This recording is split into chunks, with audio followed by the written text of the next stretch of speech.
listen, great win for us. Move on to the semifinals in the MAC tournament. One down. We got one tomorrow, and hopefully we can play well enough to be playing on Saturday. But it's always tough to get the first one. These guys obviously were great. A little jittery at the start of the game with some turnovers early, but once we settled in, I thought we played really, really well, until the final minute 30 or 2 minutes, whatever it may be. But that's going to happen over the course of the game, and we were able to get this win, which is big for us.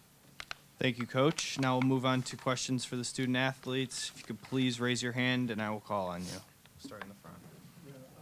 Since you had a strong first half offensively, in the second half, missed some shots early, but still kind of stayed within the game. Just kind of talk about being able to do that. Is that veteran experience? Is that innate? What is that with you?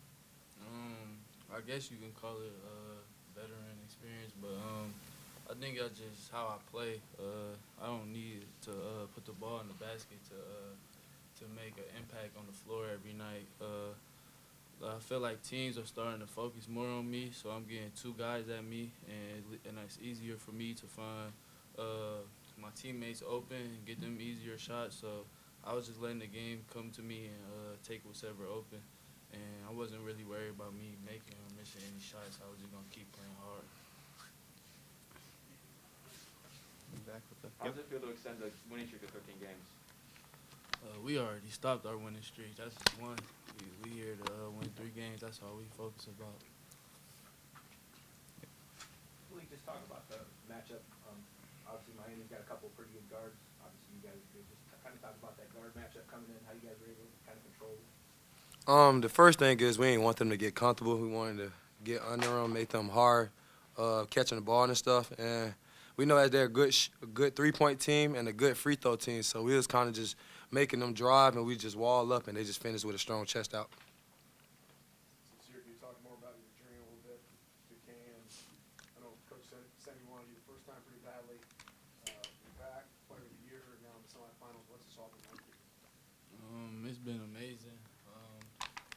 It's almost like Coach Sidney and my guardian Kevin, they spoke it into existence, kind of, because there's times where I didn't have faith in myself and I wanted to give up playing basketball, but my guardian, my mother, my sister, they all just stayed on me and kept pushing me to keep playing the game, because they knew how much I really loved it. And then once I came to Kent to get a freshman start, I feel like my teammates and my coaches really made me fall back in love with it and made it fun again. And I'm just blessed. At the end of the day, I thank God every night and every morning for every opportunity that's in my presence. And I just wouldn't have it no way with these group of guys and my coaches and everybody. Staying along the same lines, I don't know if you've had a chance to sit back and just kind of look at the season, but just talk about the season in terms of what you were just sharing with us. At what point did you get the exhale moment so that, that you felt as comfortable as you say you're feeling now, felt as good as you're feeling now, felt as embraced, if that's the word, as you're feeling now, team-wise? I feel like Any game or any series of games or anything? I feel like we were like together as a family in the summer during our workouts and with all that going on. And then at the beginning of conference play, we lost, I think it was 2 in a row or 3. And it was some sort of adversity that we had to face, and we just had our backs on the wall, and the only way was up. I feel like we came together right there, and that was a turning point for us. That Toledo game at home, I feel like that's when we realized we could be something special, and we just changed. Everybody changed their mindset. Everybody changed their work ethic, and it's just been a great run since then. Sincere Malique, when you got Garcia and Santiago back, Right. that had to make you guys feel a little bit better, because you guys were being very consistent, but you were on the ball, get the ball in your hand the whole time. Talk about that a little bit. Getting those guys back, where they're going to be playing every game. They're not. Are they playing, Coach? Are they playing? obviously we want both of those guys to play every night, but I feel like we got a group of guys where it's the next guy gonna step up mentality, whether they're playing or not. But having them on the court, it makes our job a lot easier because we have 3 ball handlers on the court who can all interchange and play one through 3. And then with Grizz being at the 4, he's kind of like a guard too, so he has a mismatch every night. And then him banging down low, it opens it up for Malique to get rebounds and play his game. So it just opens up everybody's game a lot more having those 2 on the floor. He hit it on the head, man. Rebound and make your free throws. Yeah, man, that's it. Play defense, man. Tell us about being a leading rebounder as a guard. That's pretty impressive. To be honest, I really don't get into that. You know, I let that to be public. I just play my game. Yeah, man, I just play my game. I play the hardest, play Malique Jacobs basketball. And I know I got a group with me, Cindy, his staff, and my players, our teammates. They just trust me. They let me be me. Last question for the players. And like you said, kind of on that, you guys were kind of hot in the first half and 3. You seem like you developed kind of a killer instinct there to kind of drive the basket, get to the free throw line. Is that kind of your driving line? You in the second half or the Yeah. first? Yeah, like I said, man, our good coaches, first half, what was 9 for 11 and 2 in the field goals. So, we were shooting a lot of threes. I guess we fouled somebody, huddle up, and I told them, like, let's get a lot of 2s. Like, let's start driving it and then kicking it out for 3s. So that's what we did. I post up. I knew I had a little guard on me, and I could just play through the post. Thank you, student athletes. You may be dismissed. We're going to move on to questions for Coach Senderoff in a moment. Get your rest. Can I get the box score? I don't have one.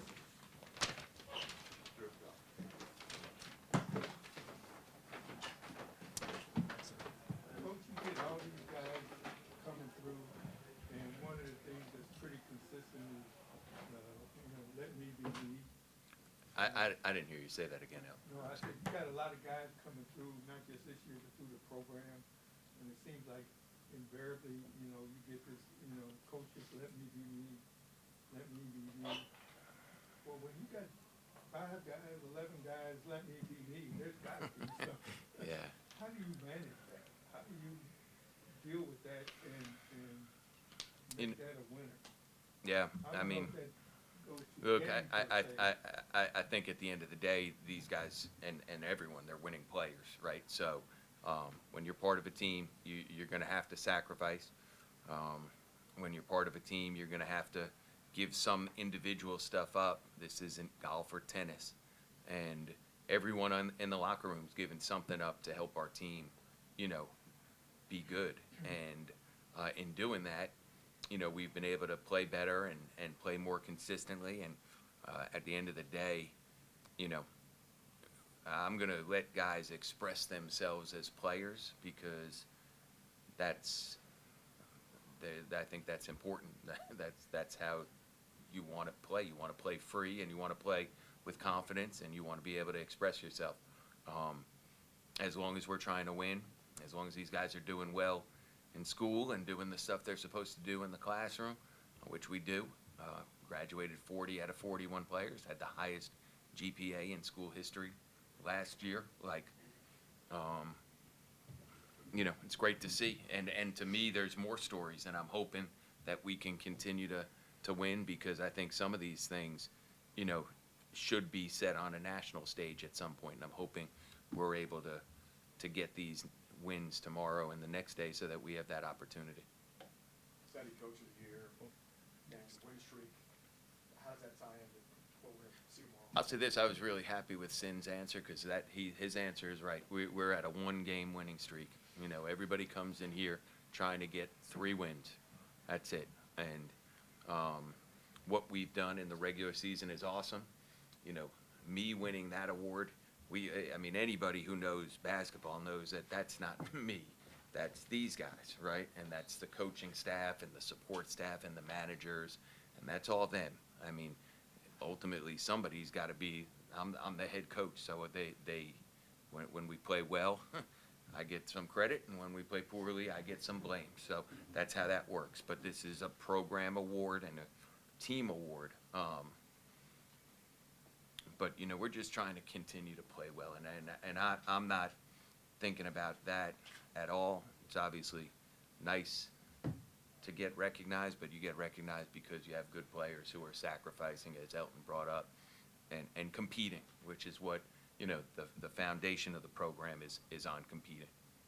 We're gonna go here and then into the back next. Yeah, when you talk about a team, you know, what it takes to win a championship, hitting free throws, you know, 26 for 31, 82%. I have 28 for 33 is what Talk I about how important that is, you know, to hit free throws like that, especially when you go 0 for 8 from the three-point range in the second half. Yeah, I mean, we got, you know, teams are not going to give up in the MAC tournament, which they didn't. We got out to, you know, we were up 14 or 16, whatever it was, the under 4-minute media timeout. A regular season game, you know, that game may not become you have to make all your free throws, but in a conference tournament game, I actually think this was great for us to be able to recognize, you know, these teams are going to keep coming at you. And we did a great job making our free throws, because had we not, we would have given them a chance to get back in the game. But we made 28 out of 33. We've been good from the line all year. And hopefully we can continue doing that here tomorrow night, and if we're fortunate enough, Saturday. How do you prepare for tomorrow when you don't, as of now, you don't know Yeah. your opponent, you won't know your opponent until a couple hours from now? Yeah, for me, I just get to watch the game. The assistants, those guys are running crazy right now. But we've been preparing. You know, we split our scouts up, and they've been getting themselves ready in case, because we did know it's one of two if we win. And then, you know, I'll let our players come out here, watch a little bit of the game. We'll go back to the hotel. They'll get some rest. We'll watch film tonight. We'll shoot some free throws and do a walkthrough tomorrow. But at this time of the year, we just played Ball State 2 weeks ago. We played Ohio 2.5 weeks ago. We've played them both twice. You know, we gotta make some reminders and you know, make sure that we're locked into specific things. But you know, as long as we play with energy and competitiveness, you know, we'll feel good going into the game, and then you got to play well tomorrow, and that's really what that comes down to. The message of winning, you know, enough of the regular season win streak, and right now is winning 3 in a Yeah. row here in the tournament. I'm trying to win 2. I'm sorry. Let me start with that. We go from 1, and then you go to 2, and then if we're fortunate to get 2, then we'll talk about 3. Is that was that your message to the team? Is that the players kind of message to themselves? How did that come up? And You know what? Friday, when we were playing Friday, we were playing for our seniors. It's senior night. You know, there was obviously a chance if things had gone well for us, we could have won the regular season. But, you know, I didn't want us thinking about the regular season championship, because I wanted us thinking about our seniors, because it was senior night. We played well, and we won on senior night. And I told these guys that everybody would be asking them about how we've won 12 in a row or 13 in a row. And that's a natural question. If I was sitting in your shoes, I'd be asking these guys that. But I don't want that to be our mindset. I want our mindset, because when you're playing here, everyone is playing for 3 in a row. And we've got 1.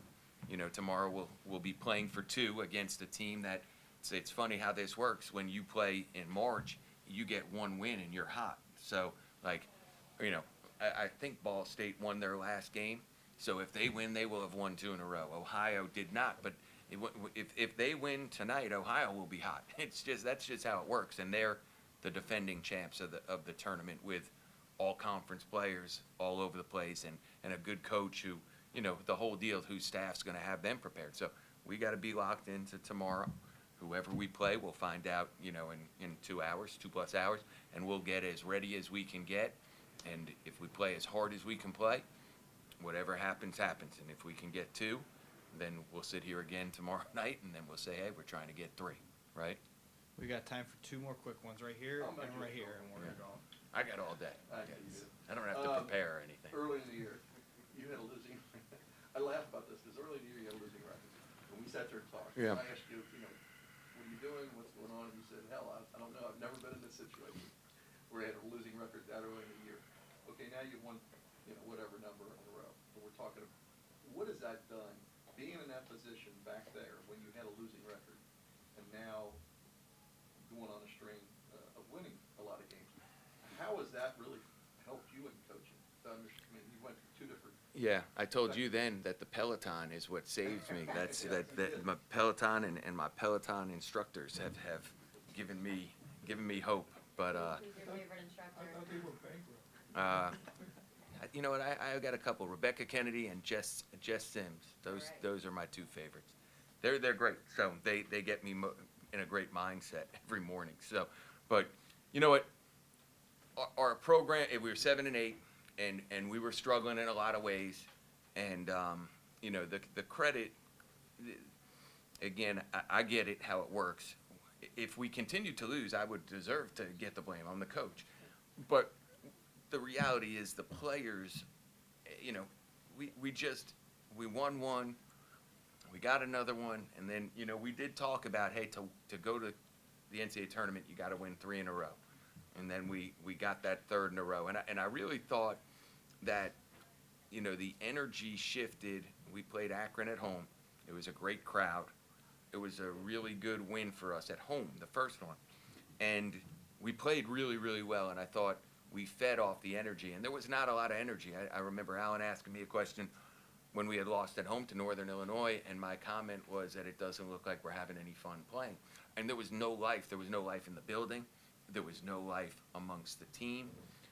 The Akron game at home, because of who it is, there was life in the building. There was unbelievable life in the With team. no students. No students, but still a great Right, crowd, yeah. right? Yeah, great crowd. And we made some changes. You know, Vaughn started, Akeem started, so we made some changes, and because of that, Vaughn has carved a role on the team, and he's a really good player who I hadn't given him a ton of opportunity, and you know, I would argue he hadn't earned that opportunity, but you know, whatever. You know, players see it from one thing, the coaches see it from another. He got the opportunity, he's thrived, and it's helped our team a tremendous amount. Akeem has started, it's allowed Justin to come off the bench. He won 6th Man of the Year. So he played better. Andrew came back. Nunu, Gio was hurt, so that's why Vaughn got that opportunity.